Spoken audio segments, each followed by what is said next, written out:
UPSC मध्ये महाराष्ट्राच्या संतांविषयी प्रश्न विचारले जातात का? त्याचं उत्तर समोर तुम्हाला दिसते. आपण आज संत तुकारामांचे जे काही प्रश्न विचारलेले आहे यूपीएससी मध्ये ते पाहूया, है ना. म्हणजे तुम्हाला पण कळेल की कशा प्रकारचे प्रश्न विचारले जातात. पहिला प्रश्न आहे, तुका झालेसे कळस या उक्तीची अर्थपूर्णता विवेचनपूर्वक स्पष्ट करा. तुका झालेसे कळस, मंदिरामध्ये सगळ्यात उंच टोक हे कळस असतं. मग तुकाराम महाराजांचं असं काय कार्य आहे, असं काय केलंय त्यांनी की ती कळस बनलेली आहेत? तर तसं तुम्हाला त्याच्यामध्ये सांगायचं आहे. मग ते उदाहरण द्या, कार्य सांगा, वाङ्मय कार्य सांगा, सगळ्या गोष्टी तुम्ही सांगू शकता की त्या कारणास्तव तुकाराम महाराजांना कळस मानलं जातं. पाय हे छोटासा शब्द आहे, तुका झालेसे कळस, परंतु याचा अर्थ है ना, ज्याला समजला त्याला समजला असं तुम्ही म्हणू शकता. त्याच्यानंतर दुसरा प्रश्न आहे, मानवतेच्या आग्रही भूमिकेमुळे संत तुकाराम महाकवी ठरले. काय केलंय संत तुकारामांनी? तर त्यांच्या जे काही फक्त तुम्ही आपण म्हणतो की त्यांचे अभंग हे ते सगळ्या गोष्टी अध्यात्मच आहे का? अध्यात्माच्या पुढे जाऊनची गोष्ट आहे पहा. म्हणजे त्यांच्यामध्ये तुम्ही जर नीट वाचला तर एक प्रकारची मानवताच सापडते त्याच्यामध्ये.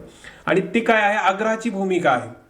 ठीक आहे, तर तसा तुम्हाला भाग सांगावा लागतो याच्यामध्ये. तस मानवतेच्या आग्रही भूमिकेमुळे संत तुकाराम महाकवी ठरले या विधानाची सार्थकता स्पष्ट करा. हा 10 मार्क आलेला आहे 2020ला. त्याच्यानंतर पहा की तिसरा प्रश्न, संत तुकारामांच्या अभंगातील अवतरण क्षमता म्हणजे काय? सुभाषिते, विचार, सुविचार ते म्हणू शकता. त्याचे उदाहरण लिहा, है ना. तर ते सांगितले त्याच्यामध्ये, ते स्पष्ट करायचे. 10 मार्काला तुम्हाला पाठ असतील पहा, हे अवतरण किंवा सुविचार. वेदाचा तो अर्थ आम्हासी ठावा, है ना, किंवा शुद्ध बीजा पोटी फळे रसाळ गुमटी. त्याच्यानंतर अभ्यासाविषयी त्यांनी म्हटलेले आहेत पहा.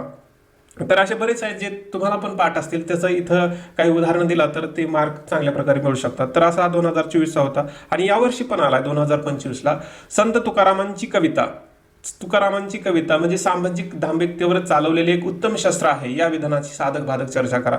आणि त्या काळामध्ये जे काही अन्याय होत होता किंवा जे धर्माच्या अनुषंगाने लोकांवर अन्याय करत होते, शोषण, पिळवणूक, जे काही चालली होती वहिवाट, आहे ना, तर ती सगळी जी वहिवाट आहे त्याच्यावर दांभिकता किंवा म्हणजे ती आपण त्याला दांभिकता म्हणूया. आणि त्याच्यावर एक घाव घातला त्यांच्या कवितेने, तोच वेदाचा तो अर्थ आम्हासी ठावा, अशा प्रकारची जी भूमिका आहे ना. तर तो भूमिका इथं तुम्हाला त्यांनी विचारलंय की हे त्यांची जी कविता आहे कशा प्रकारचं एक उत्तम शस्त्र आहे. त्याची साधक आणि बाधक दोन्ही प्रकारच्या गोष्टी सांगा, चांगल्या आणि किंवा त्याच्यात सकारात्मक नकारात्मक गोष्टी सांगा, अशा प्रकारचा प्रश्न आलेले आहेत. म्हणजे संत तुकाराम नेमकं कोण आहेत, त्यांचे महान विचार, त्यांचं सामाजिक कार्य, वाङ्मय कार्य, अभंग या सगळ्या गोष्टी माहीत असेल तर हे यूपीएससी बद्दलचे उत्तर तुम्हाला लिहिता येतात असं थोडक्यात आपण म्हणू शकतो. म्हणजे इथं संत तुकारामाविषयी प्रश्न विचारला म्हणजे यूपीएससी मध्ये वारकरी संप्रदायाविषयी प्रश्न विचारला जातो, हे 100% खरं आहे. आता इतर संतांविषयी प्रश्न विचारला जातो, तो आपला हुडकायला पाहिजे. हुडकणार का? मग हुडका.